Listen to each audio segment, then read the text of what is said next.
Hello guys, so eto no, nagbabalik na naman ako. So ngayon lang ulit ako guys makakapag-review. So huwag nyo nang pansinin yung itsura ko kasi sobrang tagal na kasi nitong screenshot na to. Ngayon ko lang siya gagawin ng video. So actually, na-share ko na to in a very short video na meron na naman nag-trending na isang buy now pay later. So yun nga po si Luvit X Junahand. So ayun na nga.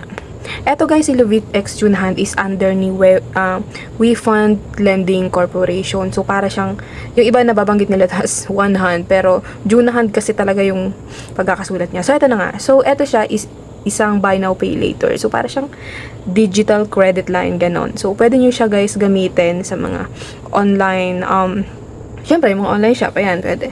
So, eto guys, trinay ko siya sa Lazada. So, ayun na nga, sa Lazada, alam niyo yung gift away doon na pwede niyo siyang gawing cash. Yan, yung gagawing Gcash or Maya, ganyan. O kaya yung share treats. Actually, dalawang klase. Napansin ko kasi dalawang klase. Minsan napupunta kasi ako kay gift away, minsan kay share treats. So, halos same lang naman sila ng rate. So, ayun lang. If ever na gusto niyo siyang as cash, so para iwas scam, di na kayo ma-scam, kayo na lang gumawa. Meron naman sa Lazada. So yun na nga. So sabi dito is 0% interest up to 200,000 limit. So ayan, nag-apply ako guys. I forgot kung kailan ko pa to in-apply, pero nung nakaraan pa to. So ayun, so sabi dito, before you start, let's get your ID ready. So, ayun, ready nyo yung ID nyo. Okay. And then, yun, pagka ano nyo guys is, andun na agad kayo sa identification. Doon na tayo sa ID type. So, ito yung mga kailangang ID.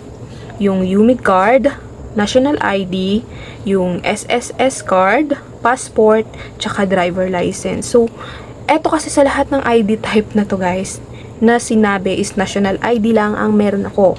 So, yun lang yung in-apply ko, yung national ID. So, ayun. Then next, after nyo mag-submit ng ID, ganyan, hingi naman sila ng personal information nyo. So, alam nyo na yon yung mga usually. And then, yung contact person nyo, isa lang hinahanap nila. Isa lang, hindi siya tulad sa iba na sobrang daming hinihingi. And then, mag-iintay po kayo na ma-review yung card nyo within 3 working days. Pero ako kasi guys is, hindi yata ako inabot ng days bago ako na-approve. Actually, ang bilis lang sa akin. Tapos na-approve ako ng nasa 9K po. Dito. At every magbabayad ako monthly guys is nag-i-increase talaga siya. Nag-i-increase siya. So guys, wala siyang interest. Okay? Maalam guys, magkakaroon lang siya ng interest kapag ginawa nyo siyang installment. So guys, kapag ginamit nyo to si Luvit card, is hindi siya automatic mag-installment. Okay? So pag lumabas na yung billing nyo, dun nyo lang siya pwedeng gawing installment. Dun nyo lang siya pwedeng, bawa, hindi nyo siya kaya. So actually, dun lang siya nagkakaroon ng interest. Pero kung 1 month to pay, wala siyang interest guys. Hindi na dadagdagan. So, ayun lang. Ayun na sabi.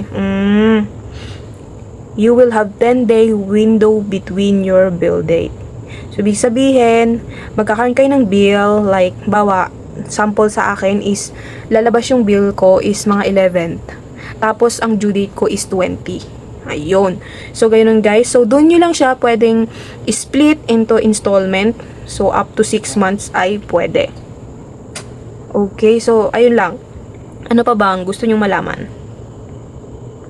So, ayun, madali lang naman siya. Meron naman doon mga instruction, guys, kung paano siya gamitin sa online. Siyempre, kung paano siya, gamitin. Ayun, gagamitin nga sa online.